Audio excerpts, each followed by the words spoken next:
ठिकाणी आम्ही भीमार्मी तथा आझाद तथा सर्व पदाधिकारी यांच्या उपस्थितीमध्ये आज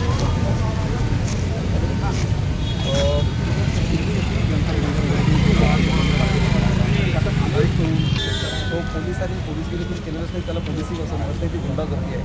पोलिसांच्या वेशामध्ये RSSने सोडलेली ती गुंड आहेत आणि तिथली जी दिल्ली पोलीस आहेत ती पूर्णपणे RSSची आणि केंद्रातल्या गृह मंत्रालयाची पावलं म्हणून काम करत आहे.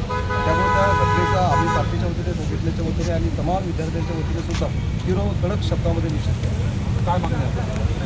आमची पहिली मागणी तुम्हीच आहे की या देशाच्या शिक्षण व्यवस्थेला काळीमा लावणारी जी काही व्यवस्था आहे, या देशाचे केंद्रीय मंत्री यांनी नैतिक जबाबदारी म्हणून आता या देशाच्या सरकारकडे किंवा सरकार पक्षामध्ये बसलेल्या मंत्र्यांकडे नैतिकता राहिलीच नाही, तरीसुद्धा मागणीचा भाग नैतिक जबाबदारी म्हणून त्यांनी राजीनामा दिला पाहिजे. आणि नीट परीक्षेच्या घोटाळ्यामुळे ज्या विद्यार्थ्यांनी आत्महत्या केलेल्या आहेत, जवळपास 30 विद्यार्थी जाहीर झाले आहेत, पण अशा अनेक विद्यार्थी ज्यांची नावंसुद्धा समोर आले नाहीत, त्याचा नीट तपास करून या सगळ्यांना मोबदला म्हणून किमान 1 करोड रुपये या सरकारने दिले पाहिजेत. आणि शिक्षण विभागाच्या सचिव लेवलच्या दर्जाप्राप्त अधिकाऱ्यांनी त्यांच्या कुटुंबाच्या संवेदनशील भूमिका घेऊन त्यांच्या भेटीगाठी घेतल्या पाहिजे ही आमची मागणी आहे. आणि जर हे झालं नाही तर येत्या काही काळातच व्यापक आणि मोठ्या स्वरूपाचं आंदोलन उभं राहील आणि पुढचा नंबर हा हिटलरची नाजायज अवलाद असलेल्या देशाच्या प्रधानमंत्र्यांचा असेल. विद्यार्थी शांततेने आंदोलन करत असताना अचानक असा काय धोका होतो की विद्यार्थ्यांना विद्यार्थी संवैधानिक आणि शांततापूर्ण मार्गानेच आंदोलन करत होते. विद्यार्थ्यांची कोणत्याही प्रकारची चूक नाही, परंतु विद्यार्थ्यांच्या ग्रुपमध्ये मोठ्या संख्येने RSSने स्वतःची फुटं पाठवली.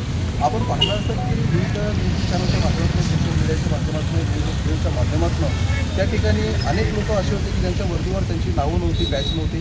काही लोक वर्दी नसताना सुद्धा लाठीचार्ज करत होते.